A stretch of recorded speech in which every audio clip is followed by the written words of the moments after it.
Ya, pemirsa, setelah diperiksa terkait dengan kasus suap sengketa Pilkada Kabupaten Lebak yang melibatkan Tubagus Hairiwardana, Gubernur Banten Ratu Atut Khoisiah kini dibidik oleh KPK dalam kasus korupsi pengadaan alat kesehatan di Tangerang Selatan pada tahun anggaran 2010-2012 silam. KPK menyatakan status Ratu Atut dapat berubah menjadi tersangka jika ditemukan dua bukti yang dibutuhkan.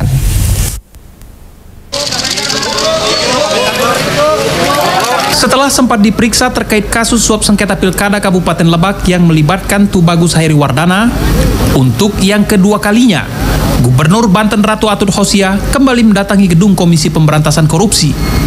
Ratu Atut diperiksa penyidik KPK terkait kasus korupsi pengadaan alat kesehatan Provinsi Banten untuk puskesmas di Kota Tangerang Selatan tahun anggaran 2010 hingga 2012 silam. Sebelumnya, KPK mengaku telah memeriksa dan mendapatkan keterangan dari sejumlah pegawai di Dinas Kesehatan Provinsi Banten, yakni Verga Andriana, Indra, dan Ridwan Arif. Dalam perkara korupsi pengadaan alat kesehatan Banten, KPK menetapkan Tubagus Hairiwardana sebagai tersangka. Hairiwardana merupakan adik kandung Ratu Atut yang juga suami Wali Kota Tangerang Selatan, Airin Rahmidiani. Sebelum menetapkan status tersangka kepada Tubagus Hairiwardana, KPK menggeledah kantor Dinas Kesehatan, RSUD, serta kantor Lembaga Pengadaan Secara Elektronik Tangerang Selatan. Suami Airin Rahmidiani tersebut dijerat dengan Undang-Undang Tindak Pidana Korupsi. Ketua KPK Abraham Samad menegaskan tidak menutup kemungkinan adanya perubahan status Ratu Atut dari saksi menjadi tersangka jika penyidik menemukan dua alat bukti. Ancaman tersebut juga berlaku bagi Wali Kota Tangerang Selatan Airin Rahmidiani jika suatu saat ditemukan keterlibatannya. Wakil Ketua KPK Busromo Kodas menambahkan penyidik sedang mengumpulkan bukti dugaan keterlibatan Wali Kota Tangerang Selatan Airin Rahmidiani dalam perkara korupsi pengadaan alat kesehatan. Hingga saat ini, KPK baru menetapkan 3 tersangka kasus korupsi alat kesehatan Banten yang merugikan negara 23 miliar rupiah. Yakni Tubagus Hairiwardana, Direktur PT Mikindo Adiguna Pratama Dadang Priyatna, dan pejabat pembuat komitmen Mamak Jamaksari. Dinasti politik keluarga Ratu Atut nyaris tumbang di bidik KPK terkait sejumlah kasus dugaan korupsi dan skandal suap Provinsi Banten. Akankah skandal terlarang lainnya tercium oleh KPK dan menjadi ranjau bagi Ratu Atut beserta keluarganya yang menjabat di pemerintahan Banten? Atau mungkin pesona Ratu Atut terlalu tangguh bagi KPK sehingga kasus korupsi dan suap di Provinsi Banten berakhir hanya sebatas Tubagus Hairiwardana. Tim Liputan, JAK TV. Iya, pemirsa, KPK terus mengintensifkan penyelidikan dugaan korupsi alat kesehatan di Banten. Bagaimana keterlibatan Gubernur Banten Ratu Atut Khoisiah dalam kasus tersebut? Saat ini telah ada Muhammad Irsal bersama dengan juru bicara KPK Johan Budi. Tapi sebelumnya pemirsa, kami akan ajak Anda untuk membahas masalah ini. Bersama saya di studio sudah hadir pakar pencucian uang di sini, pakar hukum pencucian uang sudah hadir Ibu Yenti Ganarsi. Selamat malam Ibu Yenti, apa kabar? Kabar baik. Kabar baik. Kemudian juga dari Fitra sendiri sudah hadir koordinator Fitra, yaitu Bang Ucok Kadafi. Bang Ucok, selamat malam. Selamat malam juga. Iya, pemirsa, sebelum kita masuk ke pembahasan, kami akan ajak Anda menuju ke KPK bersama dengan Bapak Johan Budi.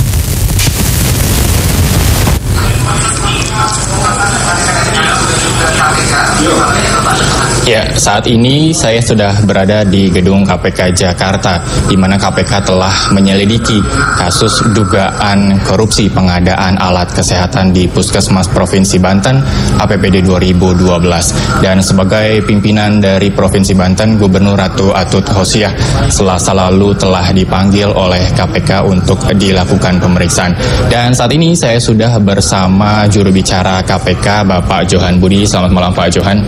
Selamat malam. Ya, Pak Johan, boleh diceritakan kepada kami dan juga pemirsa JAK TV bahwa Selasa lalu sempat dilakukan pemeriksaan terhadap Gubernur Banten Ratu Atut Khoisiah.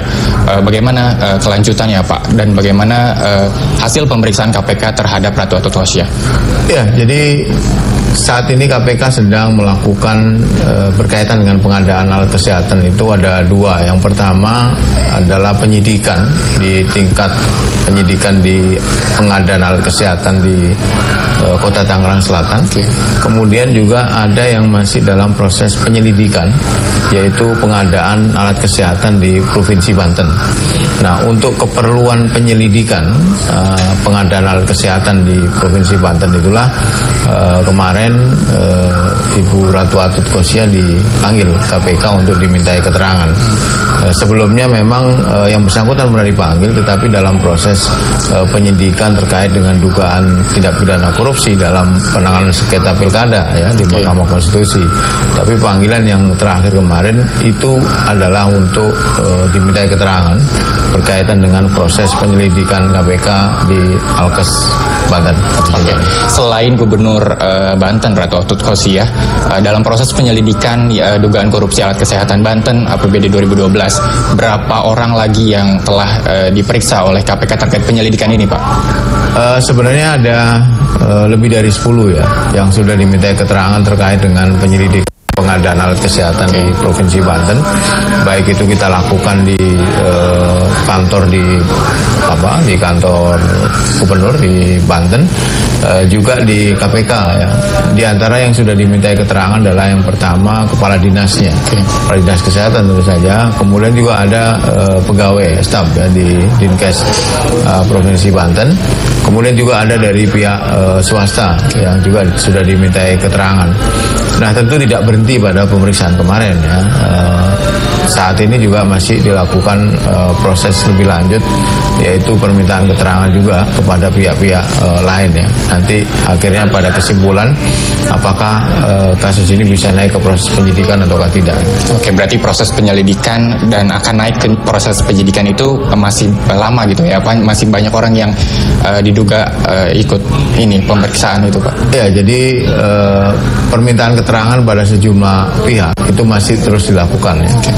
Jadi kesimpulan apakah ini naik ke proses penyidikan apa tidak itu masih belum ya. Ada proses, nanti akan dilakukan gelar perkara biasanya di KPK itu bagaimana proses permintaan keterangan, pengumpulan bahan keterangan yang sudah dilakukan itu, kemudian dilakukan gelar perkara, ekspos di depan pimpinan juga. Nah, dari situ disimpulkan apakah ini bisa naik ke proses penyidikan apa tidak gitu.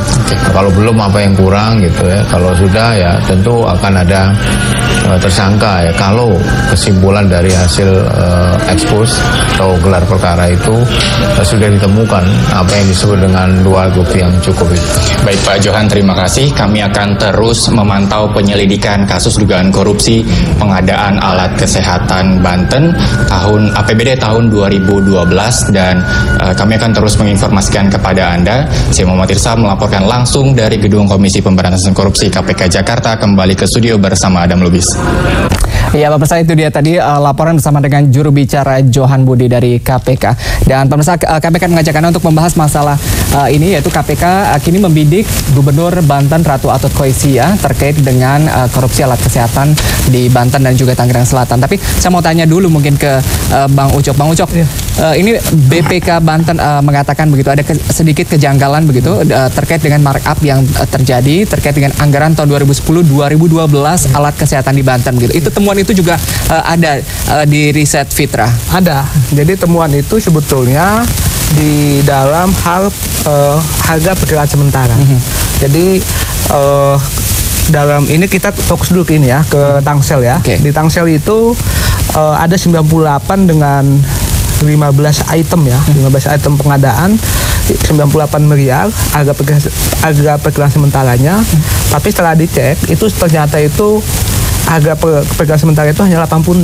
Jadi ada markup 26. Jadi saat harga perkiraan sementara aja mereka udah melakukan markup. Jadi markup itu begini.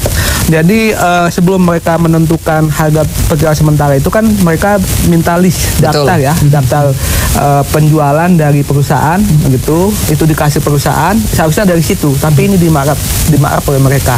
Itu salah satunya gitu. Kerugian negara dari temuan Fitra berapa? Kerugian negara itu ya yang ini masih markup-nya 12M. Kita belum lihat nanti misalnya alat-alatnya. Alat-alat itu apakah memang betul-betul sesuai dengan dokumen? Aku takutnya alat itu malah yang beli di eceran nggak sesuai dengan dokumen. Itu yang harus diperiksa KPK itu kembali gitu.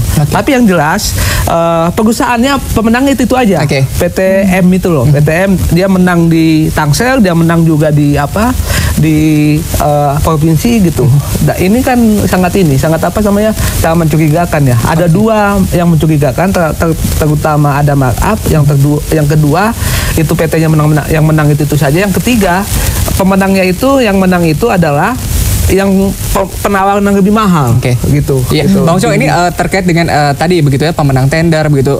Ini adalah kroni dari Gubernur Banten Ratu Atut Khoisia, itu terlepas dari itu sendiri begitu. Tapi kalau dari Perpres 54 tahun 2010 begitu, penentuan harga ini kan diatur dan juga diketahui oleh Gubernur Ratu Atut begitu. Tapi kalau melihat mekanismenya sendiri begitu, tapi kenapa sampai sejauh ini KPK belum menetapkan Ratu Atut Khoisia sebagai tersangka, sementara beberapa pejabat Dinkes di Tangsel juga sudah ditetapkan dan 3 orang sudah ditempatkan sebagai tersangka. Iya, saya juga agak melihat KPK itu lamban dia untuk menetapkan gitu. Hanya 1 orang gitu loh. Itu adiknya dan suaminya, suami Ayer ini itu. Tapi yang lainnya itu masih pejabat yang sebetulnya kelihatannya itu hanya ikut perintah gitu loh. Tapi aktor utamanya ini KPK ini kelihatannya masih penyidikan, masih lamban gitu. Ini juga lama-lama kalau kayak gini bisa masuk angin nih KPK gitu loh. Makanya harus dipercepat ini ya, karena udah ada bukti ya. Udah ada bukti, kelihatannya udah ada markup, udah ada tersangka, seharusnya harus bergeser ke kemana nih setelah Tubagus ini gitu. Menarik pemirsa, ini bicara mengenai bagaimana pergeseran dari kasus ini dan ini bagaimana menyambungkannya ke tindak pidana pencucian uang. Ini akan kami bahas lebih lanjut usai pariwara. Tetap bersama kami di Ada Apa Berita.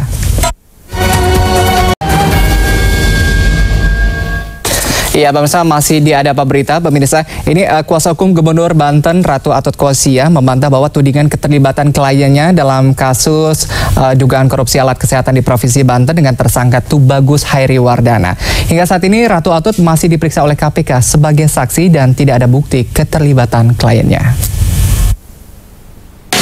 Ya, kemarin beliau memang diperiksa dalam konteks sebagai saksi oleh penyidik KPK, dan itu masih berkaitan dengan masalah Alkes Provinsi Banten, yang tentu rekan-rekan tahu bahwa Alkes Banten itu belum ada 1 orang pun yang ditempatkan sebagai tersangka. Tentu kita berharap juga tidak ada ya seperti itu, dan memang belum ada fakta minimal 2 alat bukti yang bisa menempatkan dia sebagai tersangka. Itu sama sekali tidak ada, baik untuk perkara penyuapan terhadap klien CTCW maupun perkara Alkes. Apalagi Alkes itu sendiri memang di Provinsi Banten tidak ada tersangkanya. Iya, pemirsa, itu dia keterangan dari kuasa hukum Ratu Atut Khoisia. Ibu Yenti, ini keterangan bahwa pengacara Ratu Atut mengatakan belum ada alat bukti yang kuat KPK begitu untuk menyeret Ratu Atut sebagai tersangka dalam korupsi alat kesehatan begitu. Ya, memang belum ada, makanya belum tentukan. Ya. Tapi BPK kan sudah mengeluarkan auditnya, itu tidak akurat begitu menurutnya? Ya, Pak Johan Budi mengatakan kan 2 alat bukti yang cukup, jadi belum ada, itu belum ada. Tapi kan tadi kan ada yang sudah kasusnya sudah penyidikan, ada juga kasusnya sedang penyelidikan. Nah, itu kan yang penyelidikan memang belum ada satupun tersangkanya. Tapi bahwa nanti suatu saat siapapun yang sedang diperiksa jadi saksi bisa saja jadi tersangka, itu sesuatu yang biasa saja gitu. Ini tadi banyak yang menyeret kasus Wawan sendiri begitu ke TPPU sendiri. Kalau untuk kasus Ratu Atut Khoisia begitu, Anda melihat sebenarnya bagaimana mekanismenya begitu ya, dicuci kemanakah uang ini begitu sehingga bisa masuk ke TPPU?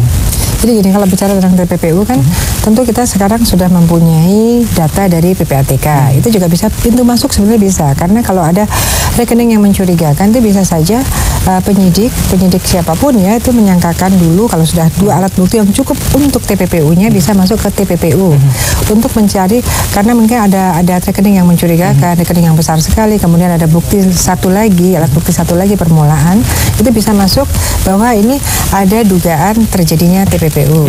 Dan kemudian nanti dicari adanya TPPU ini dari kejahatan utama apa, itu harus gitu ya. Jadi kalau TPPU misalnya berkaitan dengan korupsi itu, karena kan TPPU konstruksinya adalah hasil korupsi, misalnya dalam hal ini analisis korupsi yang mengalir. Mengalir itu bisa saja untuk beli rumah, untuk dimasukkan rekening, ataukah untuk beli mobil dan lain sebagainya. Jadi nanti harus dicari bukti ada aliran dana hasil korupsi itu, misalnya untuk beli itu. Jadi aliran dana itu jelas untuk apa ini. Iya, selama ini kan KPK sudah menahan beberapa menyita begitu ya, beberapa barang mewah milik keluarga dari Ratu Atut, tanda kutip begitu kroninya. Ya, itu kan harus dilihat bahwa yang disita itu satu adalah, kan tidak mungkin ya disita itu sebagai korupsi, kan nggak mungkin. Korupsinya pasti menghasilkan uang ya dalam hal ini, kecuali kalau orang menerima suap, disuapnya dengan mobil, ya memang mobil sebagai korupsi. Tapi kalau korupsinya itu yang diterima kebanyakan adalah uang, baru menjadi pencucian uang adalah ketika uang itu kemudian untuk beli mobil, uang itu kemudian untuk dikirimkan, bisa saja ditransferkan di rekeningnya sendiri pun, bahkan itu sudah ada pencucian uang. Intinya bahwa dari hasil kejahatan seperti korupsi atau kejahatan-kejahatan keuangan lainnya, ketika uang hasil kejahatan itu kemudian dia mengalir, kemanapun dia mengalir itu adalah pencucian uang. Karena memang prinsip pencucian uang adalah mengungkap suatu kejahatan keuangan, bukan mengejar dari pelakunya, tetapi dari aliran dana hasil korupsi itu kemana. Oke, Bu Yenti, ini menarik begitu. Kalau kita melihat aliran dana begitu, ini kalau kita lihat struktur dari Provinsi Banten begitu, wali kota, bupati, quote and quote begitu ya, adalah dinasti gitu ya. Istilahnya sekarang dinasti dari Ratu Atut begitu. Aliran dana ini sebenarnya bisa di-tracing dengan begitu cepat gitu seharusnya. Iya, apalagi kalau ada transaksi-transaksi melalui perbankan atau transaksi, misalnya ada beberapa ini ya fenomena masuk ke asuransi dan sebagainya, itu mudah sebetulnya di-tracing. Yang agak sulit adalah kalau ada aliran dana yang mengalir cash gitu ya, yang cash, yang tunai itu ya, tunai tidak melalui bank atau tidak melalui penyedia jasa keuangan yang lain, itu agak sulit. Ya, tapi kalau bahkan ke dealer mobil pun bisa. Bang Ucok, ini gimana begitu kekerabatan yang begitu kuat sendiri di Banten sendiri begitu? Apakah akan sulit ditembus oleh KPK? Itu menurut saya enggak juga ya, karena kan KPK nanti kan di kanan ada PPATK-nya gitu kan, ada BPK. Seharusnya KPK itu sebetulnya kalau memang sulit bentuk tim dagang ini gitu loh. Karena menurut saya yang namanya KPK itu kan nggak bisa ke bank gitu ya, nggak paham ke bank, mungkin tanda kutip ya, tapi dia bisa membantu tarik anggota satu PPATK untuk menganalisis bagaimana caranya, modusnya gitu. Itu yang nanti yang kan di BHP itu yang dimasukkan itu. Sebagai barang modusnya sudah tercium sama Fitra sepertinya. Tapi kita coba angkat telepon dulu. Halo, selamat malam. Halo, selamat malam. Ya, selamat malam, dengan siapa di mana, Pak? Pak Ngadiro di Cilegon, Pak. Dari Cirebon, silakan, Pak. Cilegon, silakan, Pak. Cilegon. Ini kalau kita bidik Ibu Ratu Atut ini secepatnya, Pak. Kasihan rakyat Cilegon nih, Pak. Iya. Udah banyak yang kemiskinan, banyak itu, Pak. Ini pemimpin kita ini gimana? Nggak kasihan itu. Apalagi yang di kota, yang di kampung-kampung aja udah banyak itu, Pak. Gitu. Iya, ada yang lain, Pak Ngadiro? Baik, tampaknya terputus, terima kasih begitu. Tapi kalau dari analisis Fitra sendiri begitu, modus yang tercium begitu untuk pengadaan alat kesehatan ini begitu? Iya, modusnya ya lelang tetap dilakukan ya. Lelang ini tetap dilakukan, tapi lelang ini hanya bentuknya formalitas untuk mengelabui publik lah, gitu loh, mengelabui publik. Padahal pemenangnya itu kelihatannya udah diatur. Karena saya lihat itu perusahaannya pemenangnya itu aja, yang ikut itu aja gitu, perusahaan itu aja gitu, nggak ada yang lain gitu. Mungkin kalau teman-teman perusahaan-perusahaan lain kan rasional ya lihatnya. Udah diatur, udah ada pemenangnya, kan tahu informasi yang di dalam, makanya nggak akan ikut gitu. Tapi modus. Gitu. Tapi mampukah KPK begitu untuk membidik aktor utama begitu? Apakah ini banyak disebut-sebut begitu ya bahwa KPK memanggil beberapa saksi ini untuk mencari tersangka baru? Apakah itu tanda kutip Ratu Atut begitu atau ada tersangka lain di bawahnya? Seharusnya KPK harus bisa, karena kekuasaan yang dimiliki itu besar sekali gitu. KPK lah, sekarang KPK mulai dari Tangsel ya, dari Tangsel gitu. Dia sekarang fokus kepada alat kesehatan di Banten. Oke, itu aja dimulai dari tangga aja, mulai tangga bawah terus ke atas, nanti bisa juga kayak gitu. Bisa juga dari bansos. Bansos itu kan mulai tahun 2011 kan KPK udah ada datanya, udah dikasih sama teman-teman, kita juga udah kasih datanya gitu kan. Nah, tapi itu mah ruwet kalau bansos itu, memerlukan waktu banyak. Padahal KPK kan tidak mau energinya habis hanya untuk menyelidiki bansos gitu. Makanya ini harus cepat gitu. Seharusnya bansos juga ada, alkes juga ada. Nah, tinggal yang mana yang mau dipilih KPK fokus gitu. Iya, menarik begitu. Sistem kroni begitu dari Provinsi Banten ini, pemirsa. Apakah akan mempercepat penyelidikan KPK atau justru memperlambat? Selengkapnya saya Pariwara. Tetap bersama kami di Ada Pak Berita.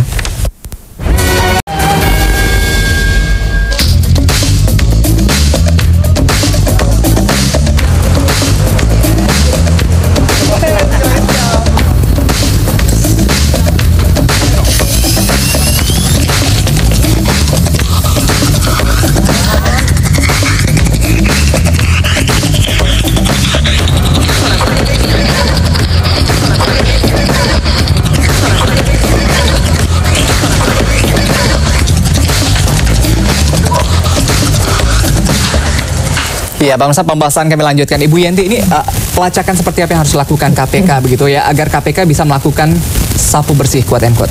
Iya, sebetulnya kan banyak kekecewaan termasuk Bang Ucok tadi mengatakan agak lamban. Sebenarnya memang ketika penegak hukum sedang menangani suatu perkara dan ternyata orang tersebut atau calon tersangka atau tersangka tersebut ternyata juga melakukan kejahatan-kejahatan lain, ada kasus-kasus lain, sebetulnya itu bisa sekaligus karena kita mempunyai pasal 63 KUHP tentang yang namanya summon loop atau gabungan tindak pidana. Artinya apa? Itu mendorong kepada penyidik untuk sekaligus. Tadi Bang Ucok mengatakan fokus satu-satu, menurut saya kalau saya malah nggak setuju. Fokus semuanya gitu ya. Semuanya, bahkan nanti ketika fokus ini, mereka ada relevansinya. Apalagi berkaitan dengan pencucian uang kan nanti pasti muaranya satu kan, muaranya yang ke sana. Jadi mestinya sekaligus kita mencari korupsinya di mana dan sekaligus mencari alirannya kemana. Karena kalau kita terlalu lama atau apa ya, dipisah-pisah ini duluan, nanti yang ini tuh bagaimana, siapa yang menjamin bahwa saksi bukti tentang kejahatan yang lain itu masih gampang atau masih ada. Ini juga apalagi kalau tentang kejahatan ekonomi ya, seperti korupsi itu kan, korupsi dan pencucian uang kan penyegeraan, karena kalau tidak ya keburu nggak ada uangnya kan. Kalau pencucian uang kan fokusnya bukan saja ingin memenjarakan seseorang, tetapi bagaimana caranya agar uang hasil kejahatan itu bisa ditarik kembali gitu. Apalagi kalau itu korupsi kan bisa dikembalikan kepada masyarakat. Jadi memerlukan satu langkah-langkah yang cepat sebetulnya. Oke, ini tadi saya menarik pernyataan dari Anda, Bang Ucok, yang mengatakan bahwa Anda khawatir penyelidikan KPK sendiri akan masuk angin begitu. Iya. Makanya kalau tadi saya timpain lagi Mbak Yenti, kalau memang satu bekas, ini memang bagus bisa satu bekas itu nanti itu. Dia bisa kena tangsel, bisa kena ini gitu. Yang saya takutin adalah hanya KPK itu hanya puas di itu bagusnya. Jadi dia tidak akan masuk ke tingkat atasnya gitu, atau dinasti ini atut ini itu hanya kena itu bagusnya aja. Itu yang saya katakan masuk angin. Jadi itu tertangkap tangan ya. Iya, hanya tertangkap tangan, tapi KPK kelihatannya seolah-olah saat ini dia langsung penyidikan gitu, tapi hanya berhenti di itu bagus, dia tidak bisa mencari pelaku lain, aktor utamanya gitu. Itu yang namanya masuk angin, itu yang saya takutin itu. Kita harapkan enggak lah ya, kita dorong KPK untuk tidak lah ya. KPK kan mempertaruhkan karena semua harapan masyarakat tadi yang telepon juga kan pada KPK seperti itu besarnya, jadi kita dorong KPK, kita kawal, kita dorong KPK untuk bahwa dalam hal seperti ini korupsi dan pencucian uang itu sebetulnya tidak ada istilah bahwa korupsi duluan baru nanti pencucian uang, tidak. Bahkan masuk dari pencucian uang aja bisa memunculkan korupsinya. Dulu inspirasinya pada waktu ada undang-undang pencucian uang secara universal ya, internasional adalah seperti itu. Tapi Bu Yenti, menarik, Anda begitu yakin begitu ini bisa menarik tadi ya, katakanlah pelacakan sapu bersih begitu. Loh iya, setiap ada hasil korupsi tidak mungkin kan hanya dipandang saja, kan nggak mungkin. Pasti orang korupsi itu pasti ada motivasi, paling tidak untuk apa, untuk beli apa. Ketika untuk beli apa, ketika disimpan saja itu sudah ada pencucian uang. Jadi pasti terjadi pencucian uang, kecuali bahkan Kalau orang baru pertama kali korupsi dan pada waktu sedang menerima korupsi bentuknya adalah suap, tertangkap tangan, itu baru tidak ada pencucian uang. Tetapi kalau sudah sekian lama, bahkan sudah ada penyitaan barang-barang, itu sebetulnya sebaiknya penyitaan itu lebih bagus kalau itu menggunakan pencucian uang daripada nanti memberdayakan pasal 18 sebagai uang pengganti. Belum tentu cukup kan? Iya, kita harapkan ini juga bisa memberikan keyakinan yang kuat juga bagi KPK untuk bernyali menyelesaikan dan menggunakan aku santet. Ya, pelacakan sapu bersih begitu ya terkait dengan korupsi alat kesehatan di Banten. Ibu Yanti terima kasih. Bang Ucok juga terima kasih.